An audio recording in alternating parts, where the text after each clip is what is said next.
and the topic of discussion today is building global go-to-market execution and strategy for enterprises.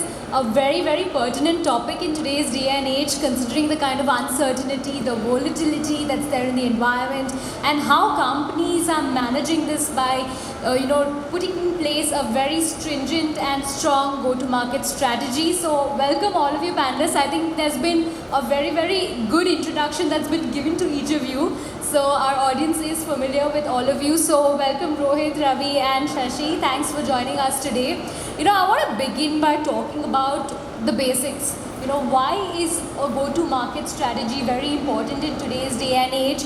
And tell us, what is the kind of impact it will have when companies get it right? So before we dive into the global aspects, let's talk a little bit about the basics. Let's begin with you, Rohit.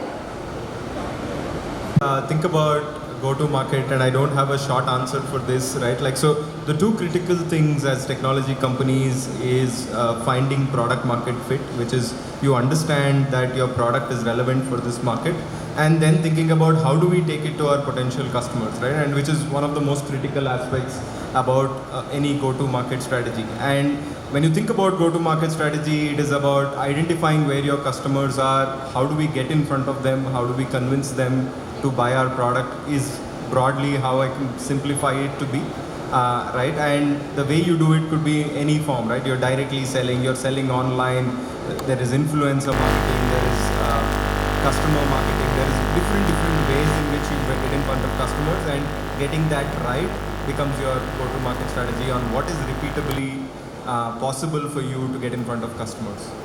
Right. Your customers are for sure. Basically, what is your ideal customer profile?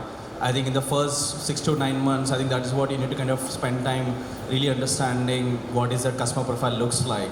For example, in case of MoEngage, we were serving consumer brands with digital presence, and in the first 6 to 9 months, we realized that companies in e-commerce segment are the best fit for us at that point of time, right?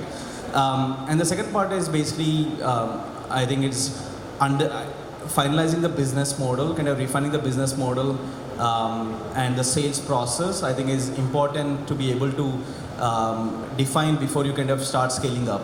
So. Right, thanks for that perspective. Shashi, I want Hyderabad.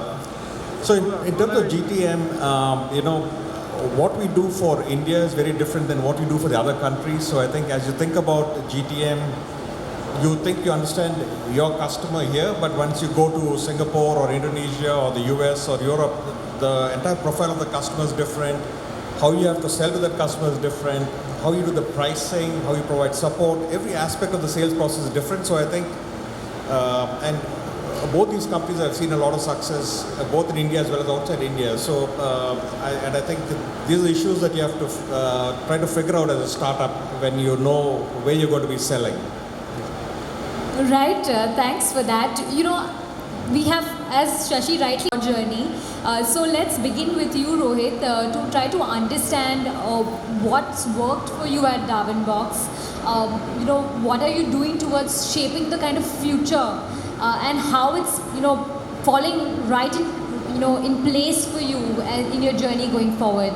Yeah, so I think just quick introduction about DarwinBox for the folks who don't know. We are a HR technology platform which is focused mainly on mid to large enterprises. To give you context, we compete with the likes of SAP, Oracle's products in the HR tech space. So we are looking at mostly companies which are 1,000 employees or plus, and we are trying to sell to them one of the most basic software that any company that is digitizing, which is the HR software, right? Like it's the system of record of your organization. So convincing them that they need software for this is not something that is necessary, but our journey has always been how we are better as a product, or how we are 10x better than our competitor, because we're competing with very large legacy players. And there is also a playbook that is set, right? Because these companies have been selling software for the last 20 years. We had to come in and say, how are we better? Most of the times when we went in front of customers, they said, "Tu kaun hai?" Or right, like, "Tu to kal hi paida hua hai, why are you even trying to take on an SAP and Oracle," right? Like, so that's what we had to deal with. So the first stage for us in terms of growth was just building that trust to say, hey, we have a product that will last, right? We have a company that will last, and we have a product that is so much better. So the first stage of getting in front of customer, building enough confidence for them to look at our product was a huge part of the journey. Then moving on from there, we were looking at how do we get on to saying every place that is looking for a HR software, how can we be there? And that we are talking about coverage, right? Because year on year, many companies take this decision around buying HR software, and we had to be in front of them. So our journey has predominantly been in Asia. So we were looking at India was the initial market we launched. Then we moved on to Southeast Asia, Middle East. Now we're looking at launching in the US. So, and the behavioral patterns, the way they buy, etc., vary from country to country, from size to size. But what we had consistently was our competition was the same everywhere, which meant that we could deal with as part of this where the playbook we could replicate, and that we started doing. So in terms of enterprise selling, it is a lot more about stakeholder management, right? It is not one buyer who is making the decision. The CIO, the CHRO, the CFO, all are decision. All of their needs are different, right? A CFO is trying to save money. A CHRO is trying to give better experience for his people. A CIO is saying, is there a system which can integrate with all of the systems? So how do we make sure that we deal with all these stakeholders and make sure we are convincing them was the big part of our initial go-to-market strategy. Right, thanks for that, Rohit. Very insightful out there. Let's come to you, Ravi, to talk a little bit about that's required when you have to approach different markets, be it the US, be it the Middle East, be it Southeast Asia. So how are you looking at, changing the strategy, modifying it to suit the kind of market conditions? What has been your experience on the same? Sure, Priya. I think for the audience, our value proposition is we help consumer brands better engage, retain customers, increase revenue and lifetime value, right? I think right from day one, we saw MoEngage as a global opportunity. However, we initially wanted to focus on one market, establish clear product market fit before we start scaling up. So during 2014 and 2015, we focused on India as the market, clearly defined who our ideal customer is, what is our value proposition, what is our sales process, what is our business model, we were able to move from like $0 to $1 million and then started building the sales engine as well. But we realized that obviously to build a large business, you need to have a global presence. And that's where we started scaling outside India in like late 2015. And we started thinking, okay, which are the markets that we need to enter? So since we focus on consumer brands with a lot of internet penetration, then there is US and there is Southeast Asian markets. And we started expanding into Southeast Asia because we saw that that's a market which is very similar to India, probably 1 or 2 years behind in terms of the awareness and adoption of customer engagement platforms. And we started doing that journey. But I think as companies kind of start scaling up, I think in terms of identifying the next identifying the market to expand, it all depends on your customer segment. You should take this decision based on your customer segment and the sort of marketing approach that you have, whether it is more self-serve versus mid-market enterprise segments and so on. In our journey, expanding to any new market is kind of establishing product market fit in that market. Just because you have a product market fit in India doesn't mean that, you can just kind of throw 30, 40 people in that market and then just expect things to happen. You need to establish the product market fit. At least that's been our experience. When we went into Southeast Asia, we started going through the journey of establishing referenceable customers. We brought in someone on the ground, like someone who comes with like a founder mindset. And then we also hired someone local. And that pair really kind of helped us kind of get those first set of referenceable customers. And then you start investing into marketing and customer marketing. And you need to think, I think earlier the B2B funnel is mostly like more like a funnel. I think the way I see it is like more like a flywheel. Like you sign customers, you create customer stories and market about those stories it's like a flywheel that you need to kind of create. I think that's the new way of go-to-market strategy. At least that's what I feel.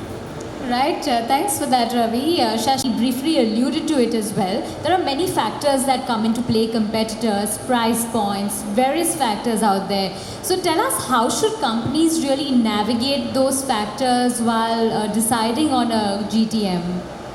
Absolutely. So I think this was, but I think a big opportunity that's opened up in the last few years is selling to small companies in a self-service mode. And I think that's a big opportunity for startups out of India, where without having a field sales force in the US or outside India, you can reach these small companies using like pure marketing driven sales. And I think that's a massive opportunity. So I think we've seen some great success here from the enterprise to mid-market sales, where you establish a foot there, get like maybe 2-3 reference accounts, hire some local salespeople. That's now well understood. We've got some big success stories right here on the stage.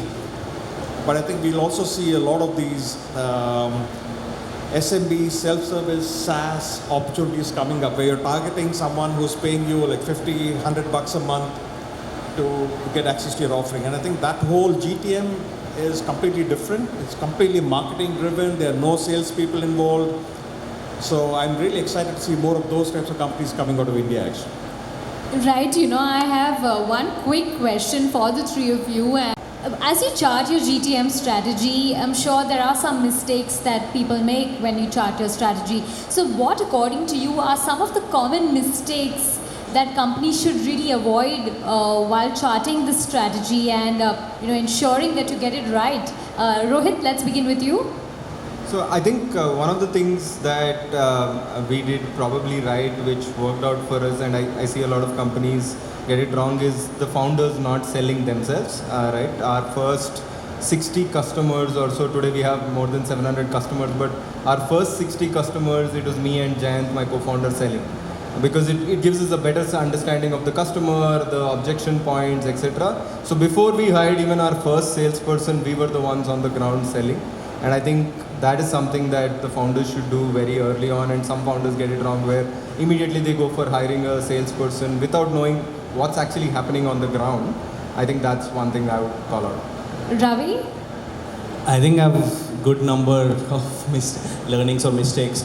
I think starting with the initial part of the journey, I think founders should be truly honest to themselves about product market fit, because sometimes we just start raising venture capital and then start using more of the capital and then start investing into growth before really establishing product market fit.